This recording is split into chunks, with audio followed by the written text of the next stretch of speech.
पे सीधा आना है। अब बीच वाला टॉपिक आपके सिलेबस में नहीं है, दैट इज विस्कोसिटी। विस्कोसिटी हमने करना है अभी। इसमें बच्चा आपको सिर्फ डेफिनेशंस आएंगे, विस्कोसिटी क्या होता है या फिर इसके टाइप्स ऑफ फ्लो हम करेंगे, laminar flow, streamline flow, turbulent flow, ऐसे 3-4 फ्लो है। तो आपने वो करने, उसके सिर्फ डेफिनेशंस ही आपको आनी है, 1 या 2 नंबर में आती है, ठीक है। तो वो समझ लीजिए आप हमने कैसे कैसे करना है और कितना कितना लिखना है, ठीक है। फर्स्ट है हमारे पास दैट इज विस्कोसिटी क्या होता है। अच्छा, विस्कोसिटी का मतलब होता है कि आपके पास कोई लिक्विड कितने फ्लो से मूव कर रहा है, ठीक है। जैसे इनकी डेफिनेशन जैसे हम देखें, द प्रॉपर्टी ऑफ लिक्विड्स या फिर गैसेस की बात कर सकते हैं, by virtue of which an internal resistance और friction comes into play when a liquid is in motion is called viscosity. Viscosity का मतलब क्या है, जब आपके पास कोई भी आपके पास लिक्विड मोशन में है, तब आपके पास जब वो मूव करता है तब कुछ ना कुछ फ्रिक्शनल फोर्स, उसका इंटरनल कुछ ना कुछ रेजिस्टेंस होता है। रेजिस्टेंस का मतलब रोकना होता है, ठीक है। कि कुछ ना कुछ उस लिक्विड का इंटरनल रेजिस्टेंस होगा, कुछ ना कुछ ऐसी फ्रिक्शन होगी। फ्रिक्शन हमने किया था ऑपोजिट फोर्स, ठीक है, जो इस लिक्विड के फ्लो को रोकेगी, उसे हम क्या बोलते हैं, विस्कोसिटी। जैसे इसका विस्कोसिटी का अगर हम वैसे मीनिंग देखें हिंदी में, इसे गाढ़ापन बोलते हैं, ठीक है। हम देखते हैं ना, अगर कोई भी चीज जितनी ज्यादा गाढ़ी है वो उतनी धीरे धीरे मूव करती है। अगर कोई बिल्कुल, जैसे वाटर है, वाटर तो गाढ़ा नहीं होता, ठीक है, वो इजिली अगर हम उसे किसी फ्लोर पर डालते हैं तो वो इजिली मूव कर जाता है। लेकिन अगर उसी वाटर की जगह पे आप शायद डालते हो, जैसे हनी को डालते हो, ठीक है, तो बच्चे हनी क्या करता है, हनी क्या होता है, गाढ़ा होता है, मतलब उसकी विस्कोसिटी बहुत ज्यादा। गाढ़ेपन का मतलब होता है विस्कोसिटी ज्यादा होना। विस्कोसिटी ज्यादा का मतलब है कि उसका इंटरनल रेजिस्टेंस ज्यादा होगा। रेजिस्टेंस मतलब या फिर फ्रिक्शन, जो मतलब उसे रोकती है, उसके मोशन को रोकती है।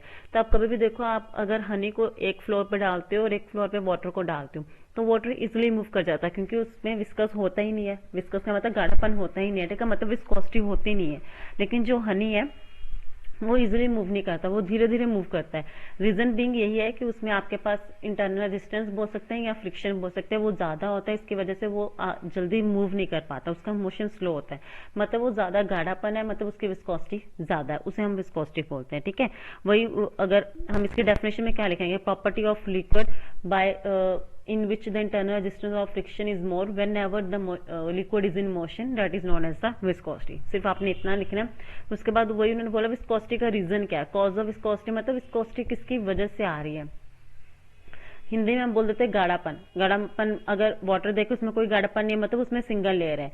गाढ़ेपन का मतलब एक चीज में आपके पास 5-6 लेयर्स होंगी, जिसकी वजह से उसमें गाढ़ापन आता है। जैसे हनी है, हनी में मतलब काफी सारी लेयर्स होंगी। वो लेयर्स में जब आपके पास मॉलिक्यूल्स या पार्टिकल्स मूव करते हैं तो आपस में वो कोलाइड करते हैं, उस कोलाइड मतलब टकराते हैं, उसके वजह से वहां पे क्या आती है, रेजिस्टेंस आता है। जैसे मान लीजिए एक रूम ही है, एक रूम में अगर मान लीजिए कैपेसिटी पर्सन की 10 पर्सन आ सकते हैं, लेकिन अगर वहीं पे आपने 30 पर्सन को डाल दिया तो आपस में वो धक्का मुक्की होगी। उसकी वजह से क्या होगा कि इंटरनल रेजिस्टेंस आएगा ना, मतलब अगर कोई 10 जने आपने उस रूम में से निकलना तो आप इजिली जा सकते हो।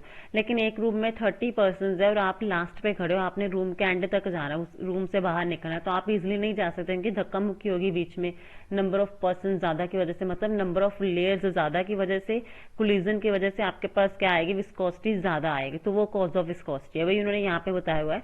Whenever there is a relative motion between the different layers of liquid, जो लिक्विड गाढ़ा होता है जैसे हनी है, उसमें नंबर ऑफ लेयर्स होती है। उन्होंने बोला डिफरेंट लेयर्स है हमारे पास, उनमें क्या होती, intermolecular forces of attraction, attraction होती है मॉलिक्यूल्स के बीच में, ठीक है, और साथ में साथ अपोजिंग फोर्स भी होती है, फ्रिक्शन, ठीक है। उसकी वजह से आपके पास क्या होता है, फ्रिक्शनल फोर्स आपके पास क्या करती है, मोशन को रिड्यूस कर देती है, जिसकी वजह से आपके पास क्या आती है, विस्कस फोर्स आती है, उसे हम विस्कोसिटी बोलते हैं। उसी को ड्रैगिंग फोर्स बोलते हैं, उसी को बैकवर्ड ड्रैगिंग बोलते हैं, सारे नाम वही विस्कस फोर्स के ही हैं, ठीक है। बच्चे, जब नंबर ऑफ डिफरेंट लेयर्स हैं आपके पास एक लिक्विड में, तो लिक्विड में क्या है, मॉलिक्यूल्स, मॉलिक्यूल्स में आपस में भी क्या होती है, इंट्रैक्शन होती है, अट्रैक्शन पावर होती है, उसे हम इंट्रामोलिकुलर फोर्सेस ऑफ अट्रैक्शन बोलते हैं। ये आपने केमिस्ट्री में भी किया है, ठीक है। और जब वो मॉलिक्यूल्स एक दूसरे को अट्रैक्ट करेंगे तो कुछ ना कुछ उसमें अपोजिंग फोर्स भी होता है। अगर आप मान लीजिए आपके 4-5 दोस्त आपने एक साथ निकलना, तो आप में क्या होगी, अट्रैक्शन हो गई, लेकिन दूसरों के साथ आपके पास आपसे क्या होगा, अपोजिट रिएक्शन होगा ना, मतलब फ्रिक्शनल फोर्स होगी, आपने उन्हें धक्का मुक्की लगा के बाहर निकलना है, तो वहां पे आपके पास मतलब फ्रिक्शनल फोर्स भी आ रही है। तो वो फ्रिक्शनल फोर्स की वजह से आपके पास क्या हो रहा है कि मोशन जल्दी नहीं हो रहा, उसे हम क्या बोलते हैं, विस्कस फोर्स बोलते हैं। उस फ्रिक्शनल फोर्स को जो आपके पास मोशन को क्या करती है, रिड्यूस करती है, मूवमेंट को रिड्यूस करती है, उसे हम क्या बोलते हैं, विस्कस फोर्स बोलते हैं, ठीक है। तो इसमें आपने विस्कोसिटी की डेफिनेशन करना है, कॉज ऑफ विस्कोसिटी मैंने आपको बता दिया।